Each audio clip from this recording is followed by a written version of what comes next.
Recently over on Passant's Twitch channel, twitch.tv/Passant, there was a fun roundtable discussion between a bunch of the top tier NA players where they rated all of the current most powerful weapon character combinations in the entire game and tried to make a big comprehensive tier list amongst a bunch of NA players. Today I'm going to be talking about the tier list that they came up with, as well as maybe even throwing my own hat in the ring to see how I would adjust the tier list after all the players had spoken. If you want to check out the full VOD for yourself, head on over to twitch.tv/Passant and show him some support because he put together a really fun little event over here, and it is honestly really fun to hear all their thoughts, but it is pretty long at about 3 hours, so if you want to hear that whole discussion, be sure to go check him out. So first things first, let's talk about the very bottom of the tier list. We're going to go tier by tier and see where all the characters ended up. One more thing to keep in mind, again, I want to mention they are only rating the strongest weapon per character. So that means you're maybe not going to be seeing some specific weapon character combinations that you're a big fan of, but that's because they are considered to be one of the weaker weapon types compared to what is, in their opinion, the strongest version of that character, since they only felt like evaluating just the strongest version of each character. So to start things off, we're going to be talking about the D tier. Now here are all the D tier placements. Well, let's just say there's not a whole lot. As far as the best weapon character combinations go, there are no characters that they currently feel are D tier. Additionally, I will spoil you real quickly to say that there are no C tier placements as well. As far as, again, the best of the best when it comes to a weapon on a specific character, they feel like every character is at least B tier or above.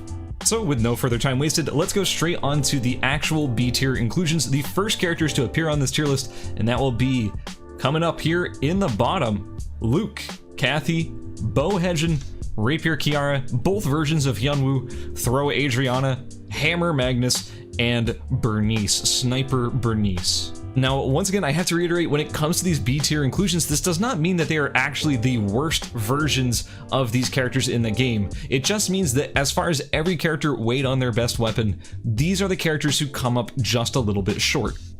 And now keep in mind one more thing too, is that the votes were not necessarily unanimous. A lot of these votes were a little bit split between several ranks. I'm pretty sure Hedgen and Kathy in particular had a few votes a little bit higher than they ended up getting placed, but that is just sort of, that's the result when you have a large group of people all trying to agree on a placement. You're gonna have some disagreement, but hey, it is what it is, and it is what they agreed on. B tier is not even a bad placement though. A B tier character can win a lot of games and they can be a good character overall. It just means that there is something fundamentally missing about this weapon character combination that is causing them to not be as high as the others. Now, what that might be can actually vary between all of these characters and can vary between a lot of factors. And some of those examples might be maybe a character just doesn't survive well in the current meta. Perhaps the S tiers and A+ tiers are able to prey on a particular character very well, and that makes it hard to pick them into the meta even if the character themselves is not weak.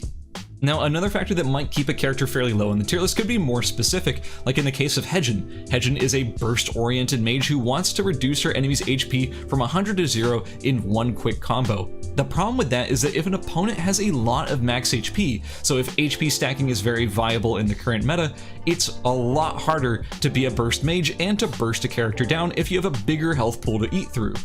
And in the current meta, well, HP stacking is just a very viable tactic. Imperial Crown is a really good headpiece, and Shah Jahan and Burnished Aegis both give a ton of max HP and are still very good and very popular in this current meta, so it's a lot harder to play a character like Hedgen when so many characters are running around with so much max HP. Now, I can't stress this enough though, just because these characters are down here in B tier does not mean that they are not viable. Does not mean that you should avoid playing them if you want to play them. It just means that compared to the characters who rank above them on this tier list, they are perhaps just a little bit ill-suited for this current meta, or could use a little bit of love, or perhaps maybe their potential just hasn't been quite unlocked yet. So let's move on from B tier and talk about the A tier placements. In A tier, we actually have Sua, Zahir, both versions of Zahir. We have Fist Dai Lin, or Glove Dai Lin. We have Two-Handed Sword Yuki. Of course, we have the only version of Lennox, which is Whip Lennox, Pistol Isol, Pistol Razi, and Two-Handed Sword Fiora. Overall, I actually agree with a lot of these tier placements. I feel like there's a few that are a little bit underrated, or perhaps they just feel a little bit underrated because there are particular issues with their kit that makes it hard to evaluate them properly. In the case of Sua, I actually think Sua is an A+ character. I think she is incredibly powerful and bordering on S when she gets everything going, but the issue with Sua right now is that she has some of the worst routing in the game, which significantly holds back her consistency, which makes it so I can't earnestly place her in a higher tier, especially when we're talking about a ranked tier list.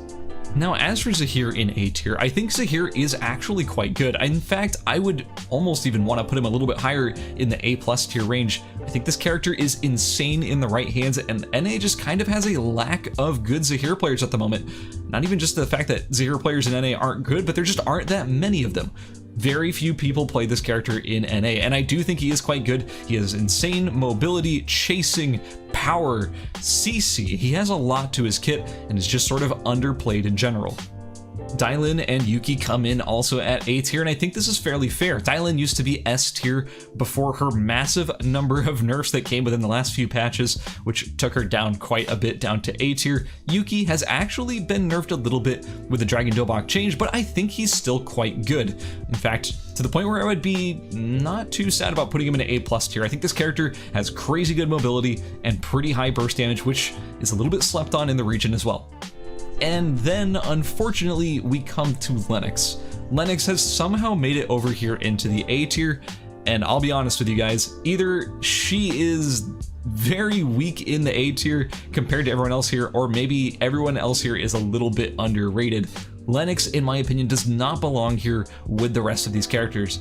She just does not have the strength or the scaling to really beat out a lot of the characters in the current meta. HP stacking is a bit of an issue for her as well, like to be used against her. She has a pretty tough time eating through a large HP pool. She wants to be against characters who can get burst quite easily, and that's just not a very common thing in the current meta. And Isol, Razi, and Fiora, they also come up on the end of the A tier. I think Razi is a little bit better than the rest of these characters, but Fiora, with the Mono Hoshi's out change, has actually been seeing quite a bit of play, and I think she's pretty decent. However, she is outshined by basically everyone else that is currently rocking Mono Hoshi's out, especially Yuki, and well, we'll get into the other ones in a little bit, because you'll be seeing them a little bit higher on this tier list. Overall, the A tier characters are just solid characters. You really can't go wrong playing most of these, and honestly, they're a pretty good use of your time if you just want to invest into a character in this tier. Now, moving right along to the A+ tier, this is the second highest tier in this tier list. The players agreed on Shoichi, Aya, Pistol Aya specifically, Rapier Adela, and, of course, Bat Barbara. Not a whole lot of A+ tiers, and you would think there would be a lot more considering we haven't talked about quite a few of the characters in this game. And if that sort of alludes to what might be coming after this tier, I guess you shouldn't be too surprised. Shoichi in A+ tier is, I think, a very fair assessment. I think Shoichi has been performing extremely well over on the KR server lately. A lot of players have been considering him perhaps the best character or one of the very best characters in the entire game. Of course, he is underrepresented here in NA because, well, he is a ping-dependent character. The lower your ping, the better you can be with this character, as he has a lot of actions within a very short period of time, and, well, you just sort of lose out if you have higher ping. Pistol Aya has been one of the most consistent characters in the game for several patches. She was considered S tier for, I would say, the last patch or two, but I guess these players all kind of agreed that she had been a little bit underwhelming compared to the current S tiers, so she was bumped down to A+ tier. As for Adela, Adela has insane burst potential. If you've played against this character, there's a good chance you've just been 100-0'd or pretty close to it, followed up by a pretty meaty checkmate that you have very little agency to get away from. That just pretty much bursts you in one rotation. And Barbara, well, I'll be honest, I kind of don't really feel like Barbara fits in the A+ tier anymore. Barbara has been nerfed a lot. I do see the argument for her being in A+ tier, as she does have a lot of burst with her RW combo, and it is very problematic in the early stages of the game. However, Barbara has not really been performing as well as she used to. Overall, I think the A+ tiers are again fairly solid, and this tier list is not that bad. For the most part, they are kind of nailing a lot of the placements of these characters, and in general, it is sort of just nailing the feeling that players have towards a lot of these characters. Maybe Barbara isn't actually an A+ character, but she feels like one, because when you lose to one, it feels really bad. But hey, this is their placement, and honestly, it's sort of okay so far. However, like I alluded to earlier, there is clearly something going on in the S tier. There are a lot of characters missing from these other tiers, and I guess they have to show up there, right? Well, I guess let's check it out. Oh my god, they're in S tier. Is like half the cast of the game. Now, it's not quite that much, but there are 8 characters that the NA players from this little podcast have associated with the S tier ranking. Now, from left to right, this is the order that they feel is the strongest to the weakest. We have Alex, two-handed sword Alex. We have Pistol Sylvia. We have Shuriken Emma. We have Enad Hart, Shuriken Cicella, Dagger Jackie. I assume this is both forms of Nadine, but it could just be Crossbow, but I'm fairly sure it's both forms of Nadine, and Dagger Shukai. And here, let me tell you something real quick. I heard all of their arguments for all of these characters. I understand why they feel these characters are so strong, and hey, on any given day, all these characters can feel like S tier characters, especially with the right pilot in the right lobbies. But I'm gonna level with you. There are not 8 S tier characters in this game, and there is definitely a reason why you should consider putting some of these S tiers down here into the A+ tier. The A+ is a little anemic here, with only 4 additions. You could definitely drag a few of these down into the A+ tier, and you'd have a much more well-rounded tier list. But let's go by them one by one. Alex, bringing up the very top of the S tier, to me, is a perfectly acceptable rating. I think Alex is absolutely insane right now, and that is not just the fault of Alex. Yes, I think Alex's kit, specifically with two-handed sword, is very, very, very, very good. His taunt is extremely powerful. He has insane ratting potential, but he also scales extremely well and can just auto you to death and CC you to death in the late game. His mobility is absolutely insane, and that is an extremely powerful part of his kit. The fact that he is able to escape from basically anything for the early and mid game, and then in the late game be able to scale into such a monster because of Mana Hoshizou, it definitely means he is an S tier character, and he is very firmly at the top of this list. But not too far behind Alex, of course, is Pistol Sylvia. Sylvia has been overperforming for the last few patches. She's been getting slight nerf by slight nerf, patch after patch, but it's not been enough. She's still the top of S tier. This character is extremely powerful, the highest mobility in the game, extremely good chase potential, extremely good ratting potential, very good scaling, very good everything. This character is absolutely insane. Their kit is the most well-rounded kit in the game. You are lacking absolutely nothing with Pistol Sylvia. Up next, we have Emma, Shuriken Emma. This character has a ton of mobility and a ton of burst potential and really good scaling, and I feel like I've been saying this about every character, but that's because those are some of the stats that are the most valuable in solo queue for Eternal Return. Being able to escape from bad situations, being able to scale very well, and being able to just have a well-rounded, versatile kit makes for a really good character in this game, and the top 3, nay, the top 4 of this tier list all embody all 3 of those principles extremely well. And so I guess that is basically what I'm going to say about Hart as well. High mobility, great scaling, very powerful if you let them get to the late game, and they can get there very well because they have great mobility. Now for the rest of the S tiers, this is where things get a little bit weirder. You have some stranger evaluations, and I'm not saying they're bad evaluations, but they don't fit that high mobility, very, very powerful scaling, etc., thing that the previous 4 did. And of course, we're talking about Shuriken Cicella. I want to point out that it's not just Shuriken Cicella that we're talking about here, it's actually Pedal Torrent Cicella. That's the issue here. Pedal Torrent Cicella is too potent. If you can get it online with the glacial shoes or the bracelet of Scotty or double glacial build plus the Pedal Torrent, and it's not the most unreasonable thing to get online. It's actually, I'm not gonna say it's consistent, but it's more consistent than it seems on paper. This character goes from a mediocre, mid-high tier character to a absolutely broken tier S tier character. Getting everything online for Cicella with Pedal Torrent, with the glacials, makes you able to burst essentially every character in the game. Doesn't matter how tanky you are. Doesn't matter that you have all that max HP. Again, Petal Torrent Sisela, insanely powerful if you get the right items online. And then on the other end of the spectrum, we have Dagger Jackie, which is the rattiest rat character in the game. This character is unkillable, especially if you're building a very tanky build. You just abuse the fact that your Q is so powerful and gives you so much free damage, despite the fact that you're barely building any damage yourself. Run away from every situation, third party every fight. This is the safest character for climbing. There is nothing that punishes you on this character because you have a get out of jail free card on like 3 of your abilities. This character is absolutely insane, but I don't know if they're quite an S tier. In the same way, I don't know if Sisela is quite an S tier because, well, they're very, very, very good at what they do, but they do have some flaws compared to the S tiers that came before them. So me personally, I would actually be comfortable moving them down to A+, but I see the arguments for S tier and I'm not too opposed to it.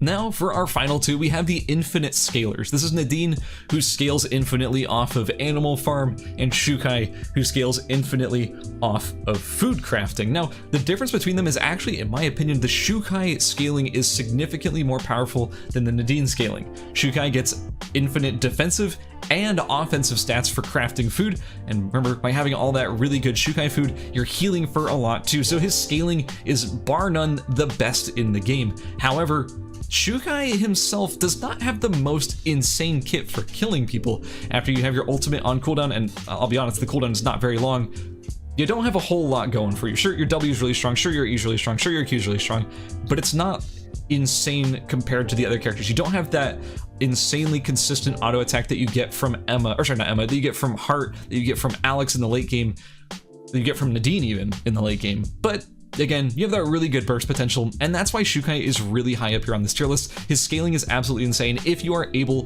to get like 100, 200 sort of stacks on Shukai. And as for Nadine, the other infinite scaler, she doesn't quite scale to the same degree as Shukai because she doesn't get defensive stats for her extra stacks that she gets from farming.